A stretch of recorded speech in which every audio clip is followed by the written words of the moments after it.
Welcome to the Kinetics of Chemistry. Today's topic is Le Chatelier's principle. Before we begin, it would help to have a basic understanding of the following topics: reaction rates, collision theory, catalysts, activation energy, equilibrium, and equilibrium constants. So what is Le Chatelier's principle? Well, it explains that an equilibrium reaction will try to relieve stress put upon it by favoring either reactants or products. The principle defines three stress factors: pressure, temperature, and concentration, each causing a reaction to behave differently. First, let's examine pressure. The equilibrium you see here is known as the Haber process, used to create ammonia. The process uses nitrogen and hydrogen to create ammonia. In a container, it looks like this. As the reaction starts to take place, it would eventually reach equilibrium and look like this. Now we want to know what would happen if we were to compress this gas. Le Chatelier's principle tells us that the reaction would shift to the side with fewer moles, in this case the side with ammonia, because the side with nitrogen and hydrogen has a combined total of 4 moles, whereas the side with ammonia has only 2. The result of our compressing the gas would look like this. It is important to note that unless one side of the reaction has fewer moles than the other, the equilibrium will not shift and changing the pressure will not affect the reaction. I will take this moment to point out that Le Chatelier's principle also talks about volume. I have left this out of the video because it is essentially the same as pressure, but inverse. This can be understood easily by conceptualizing that in a container, if you were to increase the volume, you would be decreasing the pressure. Now let's move on to temperature. To demonstrate the effects of temperature change, we will examine this reaction, which combines cobalt chloride with water to create hexaquicobalt and chlorine ions. At equilibrium, this solution is purple. When a shift causes it to favor the side with water, it will turn blue, and when it favors the side with chlorine, it turns pink. You should also note that this is an exothermic reaction.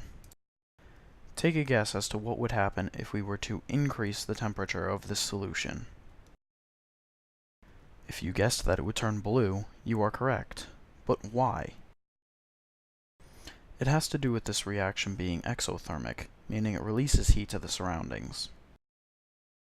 By increasing the temperature, we are stressing the reaction, almost causing it to overheat. To compensate with this, the reaction will create less of the product, thereby decreasing the amount of heat it releases. This means it shifts left, favoring the reactants, or in the case of our demo, turning blue. So take another look at our equilibrium. What do you think would happen if we were to decrease the temperature? If you said it would turn pink, you are correct, and this time it is because we are taking away heat from the reaction. The reaction wants to constantly stay at equilibrium, but because we are cooling it, it must now heat up.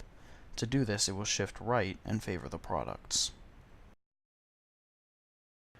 It is important to note that increasing and decreasing temperature causes inverse effects on exothermic and endothermic reactions, where increasing temperature of an exothermic reaction will cause it to favor the reactants, or shift left. In an endothermic reaction, it will cause the equilibrium to favor the products, or shift right. Lastly, we will examine concentration.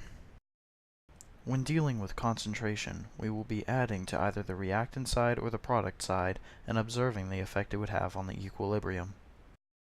Here we have a beaker of our equilibrium showing the molar concentration of the equilibrium. For our first test, we will add excess cobalt chloride to the solution. Take a moment to guess its effect.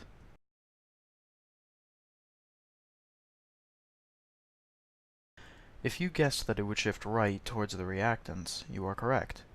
Because we added an abundance of cobalt chloride to the equilibrium, the solution needed to react in order to eliminate this stress. The method it would choose is to create more product, thereby relieving the stress of too much reactants. Here is our solution again. This time, let's increase the concentration of chlorine ions. This could be done by adding concentrated hydrochloric acid. Which direction will it shift this time? This time the equilibrium would shift left, turning blue and favoring the reactants. By adding extra chlorine, we gave an excess of the product, so to cope, the reaction will create less of the product. The important thing to keep in mind here is just that an excess of reactants will push the reaction towards the products, and an excess of product will shift the reaction towards the reactants. And that's all the Chatelier wrote. There will be practice questions on my blog page so you can review what you've learned. Thanks for watching. This has been Kinetics of Chemistry.